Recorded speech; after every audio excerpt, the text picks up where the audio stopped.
আসসালামু আলাইকুম বিয়ার স্বাগতম টেস্ট নেটওয়ার্কে হেড ডক্টর মোহাম্মদ হাবিবুর রহমান। আশা করছি সকালে ভালো এবং সুস্থ আছেন।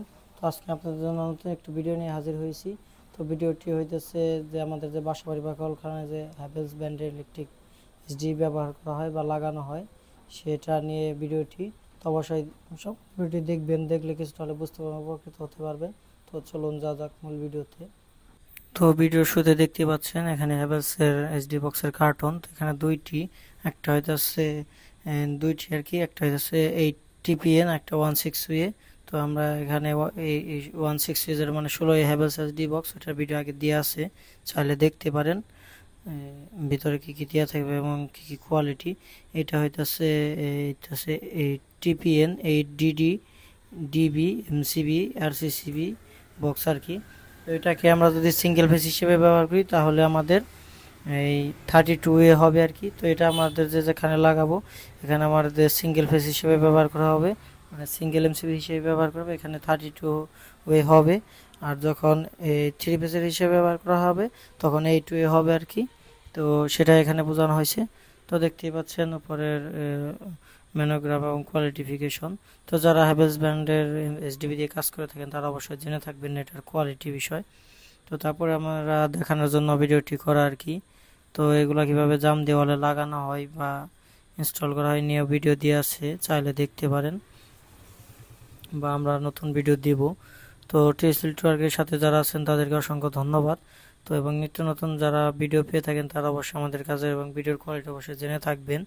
তো দেখতেই পাচ্ছেন এখানে আনবক্স করা হলো। তো ভিতরে প্রথমে এটা হইতেছে খাবার।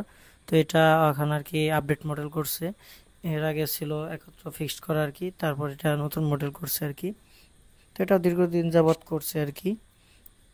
দেখতেই পাচ্ছেন ভিতরের এটা আর কি সিস্টেমটা। এখানে একটা ইনস্ট্রাকশন ম্যানুয়াল গাইডলাইন বই দেওয়া আছে। তো এটা যারা একটু কম জানেন তারা অবশ্যই এটা দেখে পড়ে বুঝে নিতে পারেন।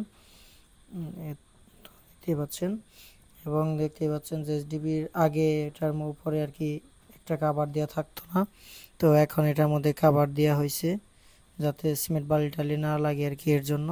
তো দেখতে পাচ্ছেন এখানে ভিতরে কানেকশনের জন্য কেবল টেবিল কিছু দিয়ে আছে।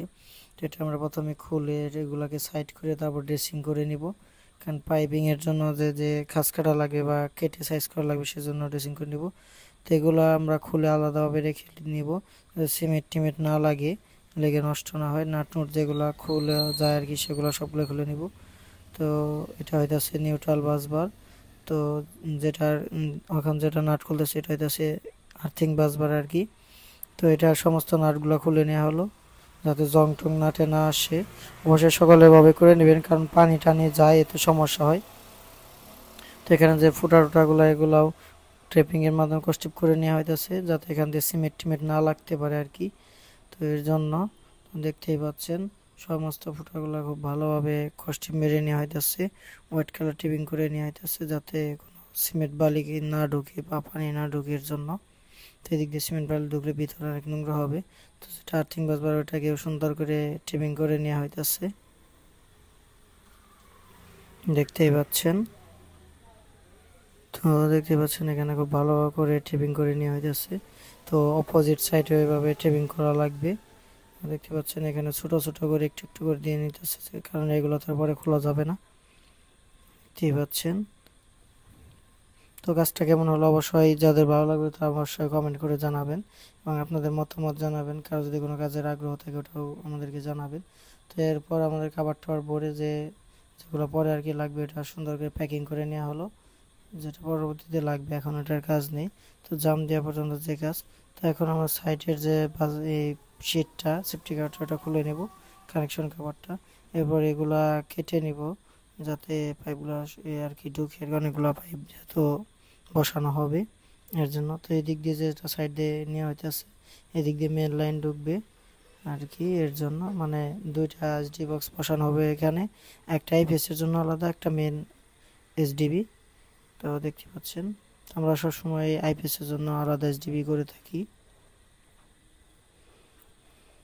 দেখতে পাচ্ছেন। তো এখানে এটা কেটে নেওয়া হইতেছে গ্যান্ডিং এর মাধ্যমে। তো সুন্দর করে ফিনিশিং দিয়ে নেওয়া লাগবে যাতে না লাগে আর কি। তো এরপর পিছন দিক দিয়ে একটু বসে নেওয়া হলো, কারণ এখন যাতে জাম দেওয়ার সময় সিমেন্ট বালি টালি ওই দিক দিয়ে না যায় আর কি, এর জন্য। তো এরপর যে সেফটি কভারটা এটা বসিয়ে দেওয়া হলো, দেখতেই পাচ্ছেন।